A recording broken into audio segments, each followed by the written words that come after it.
Good afternoon, everyone. Thank you all for joining us for our big announcement as we launch our Baker Insights Group. We've been working with some of you since Baker began in 1993, and we truly value our long trusted relationships with you. I started with the company then, and as we enter our 28th year in the business of sales and marketing, I must say I feel fully baked. I'm Barbara Lawler, the CEO of Baker Real Estate. Our mission when we started was simple: to serve the needs of new construction developers, whether it was high-rise, mid-rise, low-rise, resort properties, hotel residences, or master plan communities. And we've stayed true to that original thought. Over the course of our history, we have sold over 100,000 units and over $80 billion in revenue. Innovation has played a key role in every sales and marketing strategy we designed over the years, from our overnight and round the block lineups to our packed cinemas and theaters, and in fairly recent times, a packed ROM. We've leveraged event selling and record-breaking sellouts with our 12,000 Baker Realty partners around the globe and have set the pace in our active pursuit of excellence. We've opened offices in Montreal with Immobilier Baker, led by Debbie Lafave, and most recently, we've launched Baker West in Vancouver, led by Jackie Chan, where we've just signed our first exclusive listing on the ground in Vancouver with Belford Properties coming this spring. We've also partnered with the Canadian Real Estate Investment Centre office in Shanghai. Our proprietary technology systems have streamlined every aspect of our sales and reporting, and every day we work at refining it and evolving it because technology never stops. 2020 came along and shook the world with a health crisis that has led to a real estate boom that is continuing in 2021. We had to shift our gears quickly when the first lockdown came into effect. We designed our virtual presentations and learned how to sell virtually. I'm very proud that Baker led the charge in July of 2020 with the first downtown Toronto condominium building launch and sold out 95% of the 379 units in a matter of weeks, 100% virtually. We succeeded above all expectations. 2020 was also a year we expanded our head office in Toronto by promoting Harley Nikelski to president of Baker and hiring experienced, talented people like our CIO, Michael Braganza, our finance director, Ali Panjou. We grew our project management bench with Shanique Small and added vice presidents Lisa Chester and Vanessa Belmer at a time when the world we knew was downsizing. We added our president in Vancouver, Jackie Chan, and this led us to today and our Baker Insights Group initiative. We're super excited to partner with Ben Myers as our special market advisor to lead our research department to new heights. Ben is an industry icon, and we have so much data to share with him. But before we get to Ben's data share today, I'd like to hand it over to our president, Harley Nikelski, to tell you more about B.I.G. Over to you, Harley. Thank you, Barbara. And a big thank you to all of you for your support and trust. We track all the launches across the GTA very closely. And in 2020, we took the largest portion of sales compared to all of the other new construction sales companies. And we took it by a lot. 2020 was a strong year for the new construction industry. Even in the middle of a pandemic, we thrived. Q1 was great with 5 launches, very successful. Q2, we shut down the city and stopped launching projects. In Q3 and Q4, we were tested and we came out on top. We went online, we innovated, and we sold. The second half of 2020, we totally revised the way we have launched. We launched virtual, we educated virtually, and we sold virtually, and it was massively successful. In fact, if you look at either Urbanation or Altus' stats for the new launches in Q3 and Q4, the second half of 2020, the entire marketplace averaged 68% sold. Looking at the numbers of Baker sites, we are actually 8% higher at an average of 76% sold. We outsold the market by being innovative and by adapting and by selling online. And now we innovate again. Today, we launch B.I.G, the Baker Insights Group. So now I get to tell you why we are launching B.I.G. I'm so excited about this new initiative at Baker.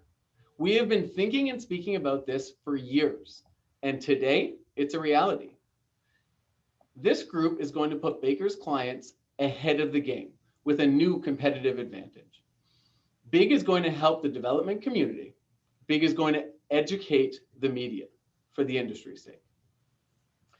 B.I.G is going to grow as time moves on, but we've identified 3 key things that we will start doing immediately. First off, B.I.G will be providing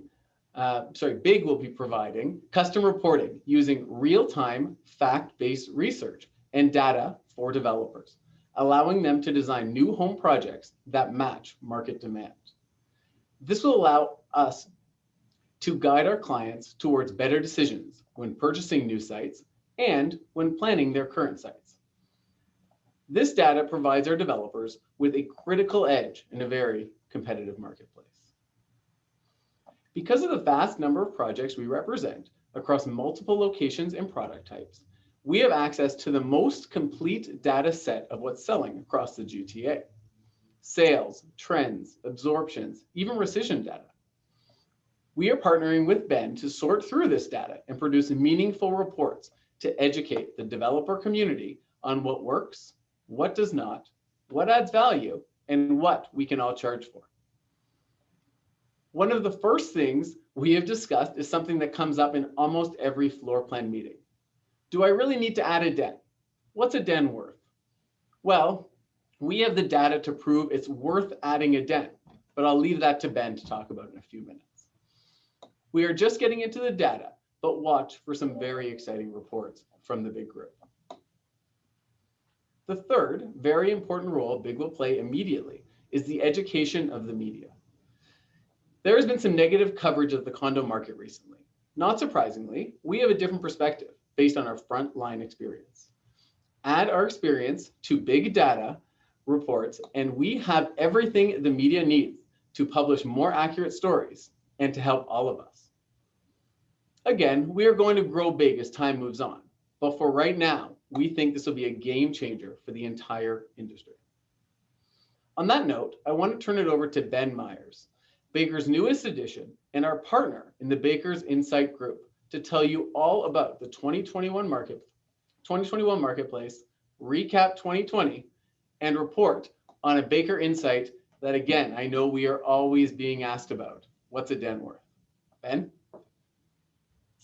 Thank you very much. I appreciate Barbara and Harley giving me that great introduction. I'm so happy to be part of the team. When we first met, I said there was no other organization that I would even consider doing something like this. I mean, you guys have been eating, well, we've been eating the industry alive. Been taking a much greater share of the market out there. And for the first time in my 20-year career, I'm a member of the best organization in the industry. So it feels pretty good. I'm tired of being number 2. I'm now number 1. So I'm very grateful for the opportunity. And to anyone that's on this webinar that doesn't know who I am, I've had about 20 years of real estate research experience, and And data is the new gold. You really need to be able to understand the numbers and visualize the numbers and really get those insights to set yourself apart in this industry. And so I wanted to do a quick little recap of 2020. So I put a few charts together from a company called Urbanation. I used to have a great guy that ran that organization. I don't know why he left, but I'll jump right in here. Just fast forwarding to 2020, there was about 17,500 sales in the Greater Toronto area. So you can see that's down from 2019, but you have to put it into perspective that we were in a global pandemic. There really was no activity or no launch activity in the second quarter. So even with an average quarter, there was just an average second quarter, it would have been the 5th highest year ever for new condominium sales. So just an unbelievable year given the circumstances. So here in this chart, we have Urbanation's sold price per square foot, which is shown in the red line, and the unsold price per square foot. So the sold price is essentially the blended number of all the projects in the market and what have they sold for. So it's almost at $900 per square foot, which we'll discuss the growth in the next chart. So there's about 13,800 unsold units. So the average asking price for those units is $1,126 per foot. So in this next chart, the bars on the top, the red bars, show the year-over-year annual change in the sold price per square foot. So you can see a lot of very high bars there. You know, going back to the booming year that was 2017, with the record level of sales, we were seeing price growth of 15% year over year.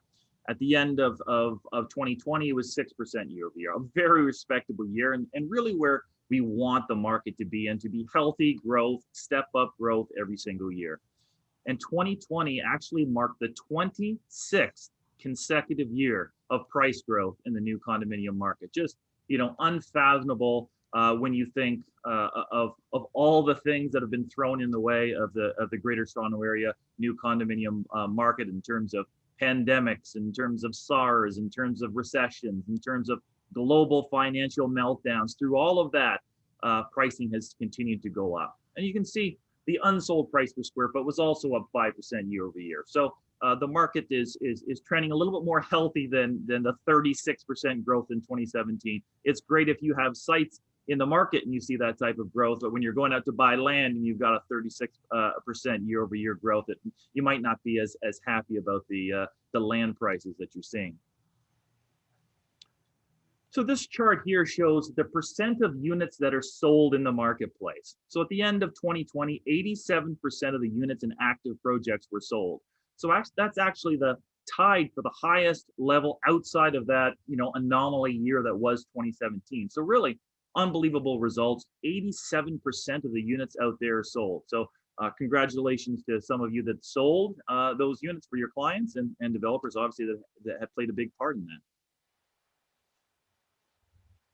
So now we're jumping into the Baker numbers, and these are the numbers that I really wanted to get my hands on, the inside individual unit data. So Baker provided me, and Harley provided me, over 10,000 sales to work with over the last few years to really get a sense of where the Baker numbers are in comparison to the overall market. So on a median sales price at the end of in 2020 is about $680,000, up 6% year over year, following growth of 16%, 11%, and 17%. Just unbelievable growth over the last couple of years.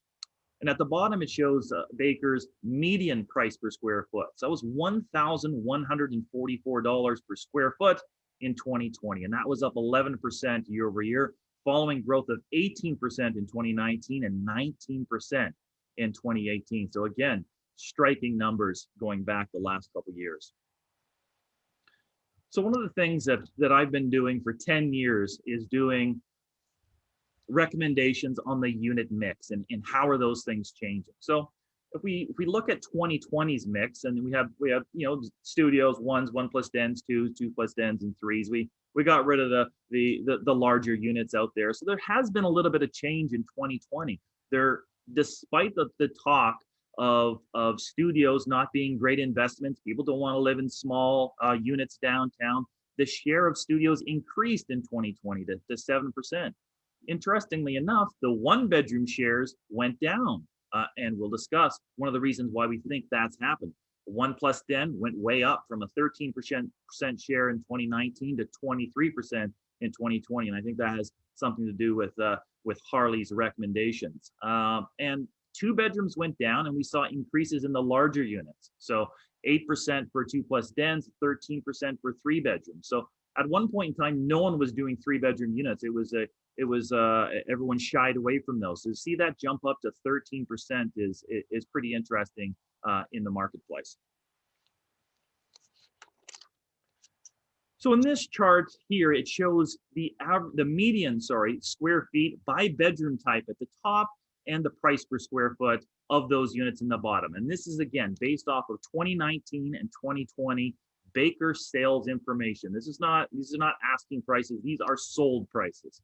So you can see, interestingly enough, that studios, 1 bedrooms, 1+ den, and 2-bedroom units all decreased in the neighborhood of 3 to 4%. So as much as we had this larger discussion about people wanting larger units, people wanting to escape the city, they don't want to be in small units in Toronto, they want to avoid elevators. Well, obviously the investors and the buyers at Baker Projects are looking long-term and seeing the value of being downtown, seeing the value of being in a high-quality, brand-new apartment with the latest technology. So there was a decrease in those 4-bedroom types, but interestingly enough, a slight increase, 1% increase in the average size of a 2+ den. So we've really kind of bifurcated the market where we have everything that are 2-bedroom and below is an investor market, 2+ den, and 3-bedroom tends to be the end user market. So, and we can see that a little bit later in some of the data that I'm also going to show. So I need to do a quick look down at my notes here in terms of price growth. So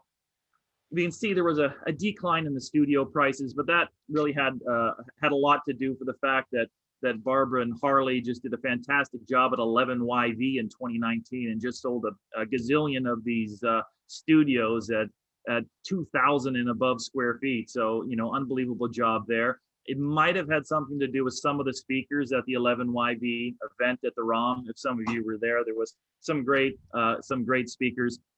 You probably didn't hear any of them because you guys were being so loud, but it was a fantastic night, and I hope that we have more of those nights in the future. So 1-bedroom prices went up 18%, 1+ dens 13%, 2 bedrooms up 18%. But interestingly enough, even though the size increased, 2-bedroom plus dens are up 23%. So it looks like some of you are saying, you know what, people want more space. If they're going to be working from home, they need that additional den, they need that space. We're gonna invest in some of those large units as well.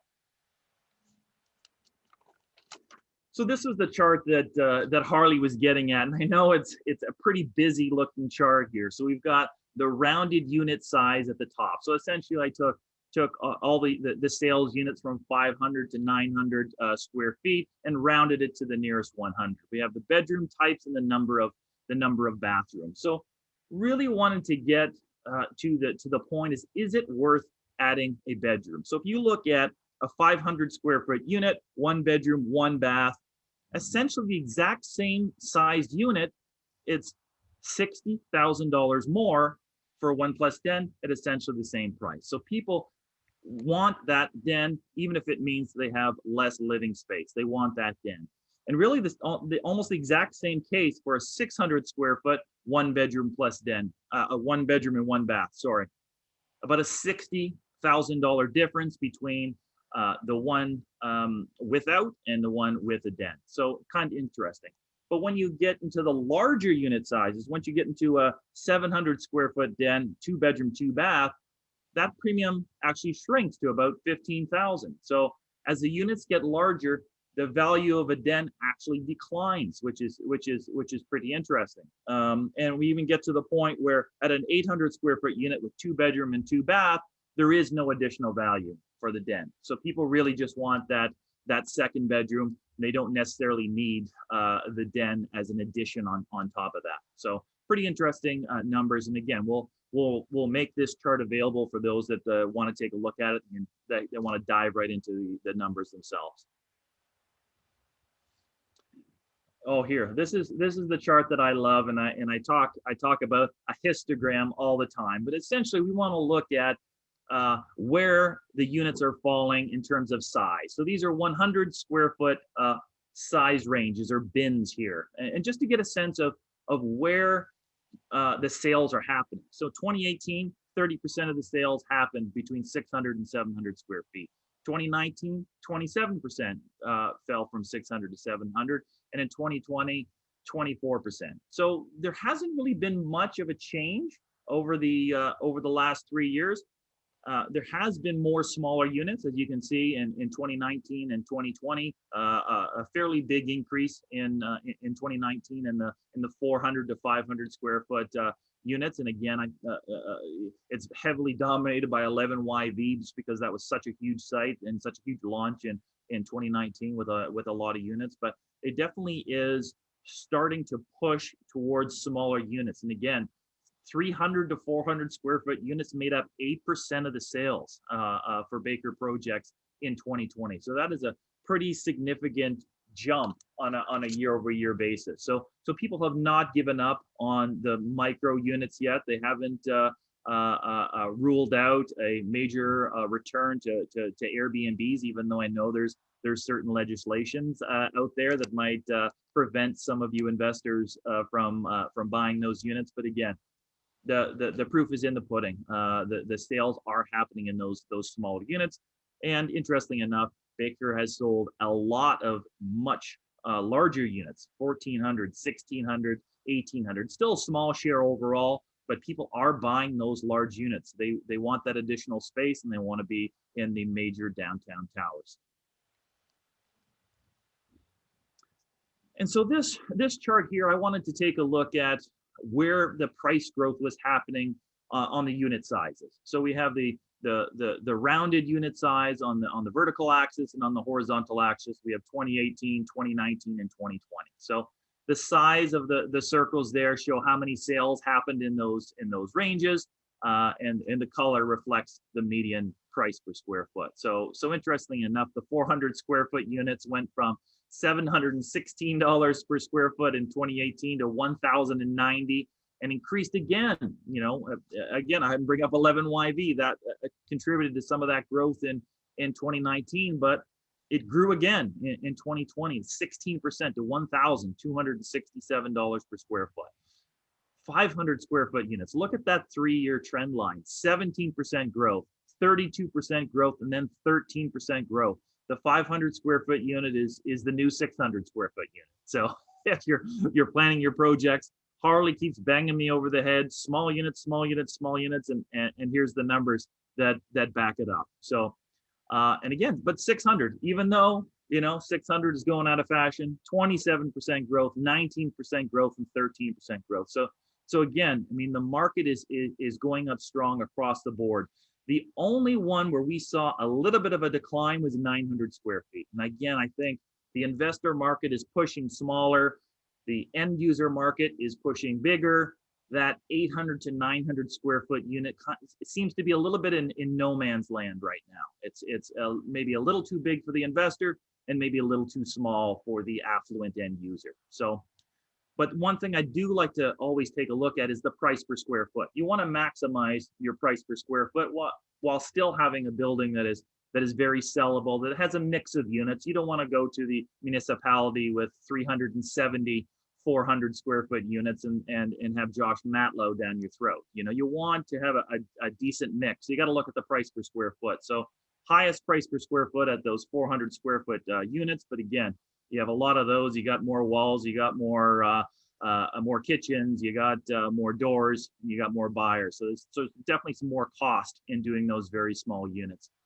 And the price per square foot tends to trend down, but then it starts to trend back up at 900 square feet when you start to get into those 2-bedroom units, when you have two bedrooms on the windows, you have the corner units. You also have the 2 full baths, which is another big factor. And then obviously for you developers, you've got the higher development charges as well for some of those larger 2-bedroom units. So something we definitely want to take into consideration when we're helping you plan your unit mix is really try to get you a mix that's going to maximize your sales, but maximize your revenue, and with always a mind to your costs. This is the last chart that I had, which is a really interesting one. This looks at the increase in day one pricing by bedroom type and year. So Baker and the big group are going to come with a recommendation on where you want to launch at, but with always to the mind that we can increase these units as the project goes along. And it really has been the case over the last 3 years that getting those additional increases after the fact. So getting you to that 60, 70% sold, and then pushing the pricing for those remaining units. So in 2018, Baker achieved a premium of $7,600 per unit from day one pricing. In 2019, that was actually $13,000 a premium from day one. And then look at 2020, in the middle of a pandemic, selling virtually $26,500 more per unit on those units that they sold after the fact. So pretty unbelievable growth moving forward on from the day one price. So it's always going to be something that hopefully I can help assess, the launch, what sold, what didn't, how those prices can be adjusted, how we can make them, more sellable, and just by looking at the data and trying to really jump into your project. So that was essentially all I had in terms of my charts. I thank you for listening, and hope to hear more from you in the past. So I'm going to throw it right back to Barbara. Well, thank you, Ben. Gosh, that was so great. Thank you, Ben. Thank you, Harley. And thank all of you for joining us. I know you have really crazy busy schedules. We really appreciate you joining us. And we look forward to working with you and helping you with our research. Everybody, thanks again and have a wonderful day.